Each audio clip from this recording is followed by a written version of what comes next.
Okay, so it's some more information that I wanted to give y'all about this man that I'm with. I do know his first and last name. He told me a street name, but I found his first and last name on the receipt from the motel room, but that's not really relevant right now. What's relevant is the fact that he is on probation too.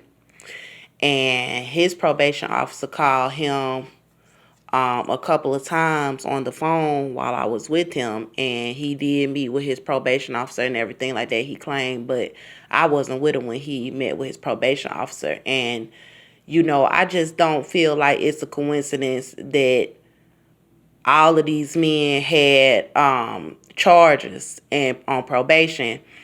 When I called Andrew, my dad, there was a man named Antonio Dean that was trying to set me up on some credit card shit, and I would not give him my bank account or credit card or nothing. And his cousin stole some cell phones from me, some iPhones and shit, and I called the guy who signed my birth certificate, but my mama said he's not my real daddy and I don't claim him. So anyway, I called him and I asked him for some advice, and he tried to say, "You always dealing with criminals.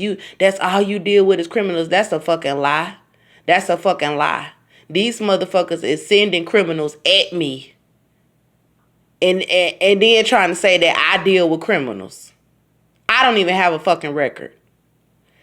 So you forcing me to have to deal with felons and convicts and all that shit. I don't feel like it's no coincidence that all these niggas was on papers.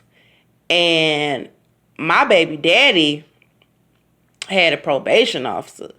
And even they didn't call and come all up in the house and do all the bullshit that these niggas probation officers have done. And it makes me very suspicious about these people because, remember, I had got into it with the man from Park Village. He had let me stay a night or two, and he was trying to make me have sex with him in his house, and I ended up leaving because he was just way too old. And the man had said that he had did 20 years in prison. Another black man led me to that area and told me I could stay at his apartment, and then never showed up. And I asked the man from Park Village if I could charge my phone.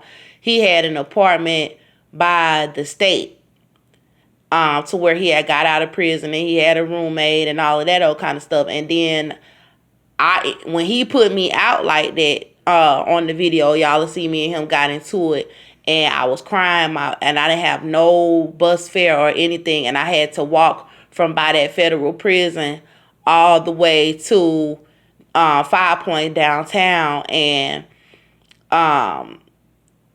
somehow I was able to get on the train, and I don't know if somebody gave me some money or what, but I ended up going to the West End. And when I went to the West End, Marcus came running up to me. This was after I escaped people trying to have me outside stranded by that federal prison with no money, and I was crying and telling my story and I was outside and I was telling my story, and I had made it back to a familiar area, and I was by the West End, and Marcus came running up to me. I had seen him on the platform downtown, and it was like a whole bunch of black men was like watching me. People could try to say I'm beautiful, but I'm a target because of the Ku Klux Klan, and because I hurt a white male in self-defense who I'm pregnant by, and this is why I'm being denied medical care. So they was using black men to chase me around and bring me into places and set me up in Texas, and these black men had charges, and they was getting their charges reduced, and that's illegal because the charges against me was dropped. And if you're trying to frame me for something, they were literally just abusing me. And then they were trying to set me up as a mental patient and trying to abuse me up in the home. And then when I start crying and go crazy and going to fuck off on everybody, then they'll try to say, oh, Andrea is a mental patient. But they was purposely bringing me to these locations and doing fucked up shit to me, and then trying to make it seem like they didn't even know me. So basically, like, when Marcus came up to me, I was suspicious off rip because I knew that I kept escaping different setups. I had just left the shelter where they set me up, and they were setting me up all over the place. So this is why I was like, damn, like, When soon as he ran up to me, I knew I didn't have nowhere to go. And that's the thing. They know she don't got nowhere to go. So they could send any nigga at me and know that she's gonna go with you. She don't have nowhere to go. And they all nice at first, and then they start pulling that shit. And then that's what made people think, oh, they ain't really involved, because most women get abused by men to where it'll make people not believe that these niggas is setting me up. So even I didn't believe some of these niggas was setting me up, but when I know the severity of how many blacks was trying to have me killed in the jail, and when I got out for the KKK, I can't put it past nobody if you abusing me, if you not treating me right. You know, I don't give a fuck what you claim you bought me. That's what them white folk do. They'll claim, oh, we did this for them niggas, we did that for them niggas, and still keep on psychologically abusing you, you know, and then trying to talk about what you done fucking gave a nigga. You know, I don't give a fuck what you claim you done bought me. I don't give a fuck what you claim you done did for me. You're not gonna psychologically fucking abuse me.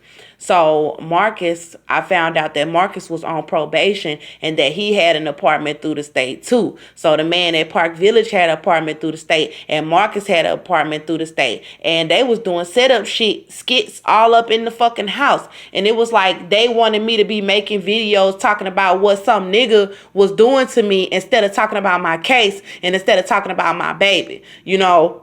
And I'll come do updates after I've been destroyed and tell people, oh, I'm doing good. And then all of a sudden they'll keep doing fuck shit. And then they'll try to make it seem like, oh, Andrea just a hoe. She just a prostitute. She just caught up with some bad niggas. When I really honestly think these niggas is setting me up at this point. I do believe there might have been a few of them that didn't know what was going on and that actually was just trying to take advantage.